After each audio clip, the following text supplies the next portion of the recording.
The town of Forbes in the central west of New South Wales is facing a monumental clean-up effort after the worst flooding seen in 70 years. The Lachlan River peaked at 10.7 metres, the highest level since 1952.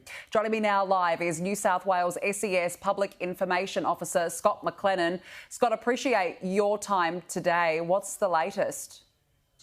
Good morning and thank you for having us. The latest at the moment is the flood peak has actually passed Forbes, but those flood waters are still flooding parts of Forbes. So those evacuation orders are still remaining in place in Forbes. And we are seeing that water on our screen now that you mentioned that there's still a lot of water in that area. Are people still listening to that advice not to drive through flooded waters? The majority of the Forbes residents, as well as the residents down the Lachlan River, are heeding our warnings exceptionally well.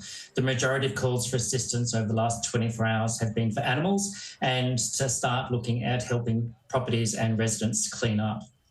And where are the SES focusing their efforts now? So at the moment, we're still working with the community of Forbes and low-lying areas of Forbes, but we're also very much focused on Bedrabong, as well as Coromella and Waroo. Those communities, we are now working, they're downstream of Forbes along the Lachlan River towards Condobolin, but we are working now along with those communities and then starting to prepare Condobolin and the further communities down the river.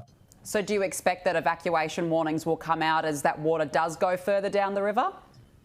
There are significant issues around Bedrabong, or Beebong as they call it, around some of the levees. We are working with sandbags, we are flying sandbags in, we're flying some strike teams in as we speak, just to shore up and to assist those communities. Many of those properties along that part of the Lachlan River have been isolating now for over 4 months. So we are assisting with local land services, the DPI, as well as our friends from RFS, to ensure that we're resupplying some of those community members and we're making sure that they remain safe. But you are right, there may be some further evacuation products produced over the next couple of weeks. What has the SES been called out to predominantly? What are people requiring assistance with? So at the moment in Forbes, we are providing assistance. A lot of those requests for assistance, of which about 200 over the last 24 hours, have been for animals that have been stuck. We're working with our partners at DPI and local land services to ensure that they are rescued appropriately, or we are resupplying fodder to some of those farmers. But there have been some assistance and we are still ferrying, thanks to our friends from the RFS, people to and from work, particularly for essential services. How difficult is it when it comes to a number of animals that are stranded, and we understand that there's quite a few, but how difficult is that operation for SES authorities to try and bring them safely back to land? So often it's actually us working in partnership with the farmers themselves and local land services, not necessarily to rescue the animals.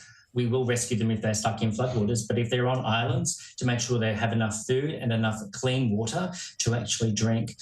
We are working very closely with farmers and the local land services to ensure that we do that safely. But at the moment, we're finding the Forbes snake catcher, for example, his bags are full of snakes. He can't release those snakes back into the wild because where he would normally release those, floodwaters are actually still in those areas. So we're finding that there are a lot of snakes being displaced, as long as a lot of other native animals being displaced due to floodwaters. So another busy week ahead then in that region. What would be your advice to people? We are expecting some more rainfall over the next couple of days. Unfortunately, that means flash flooding is a likelihood. So to anyone and everyone in and around Forbes and the lower communities on the Lachlan River, please be vigilant. And whatever you do, don't drive through floodwaters. Some good advice. Scott McLennan, we have to leave it there. All the best for the week. Thank you for joining us.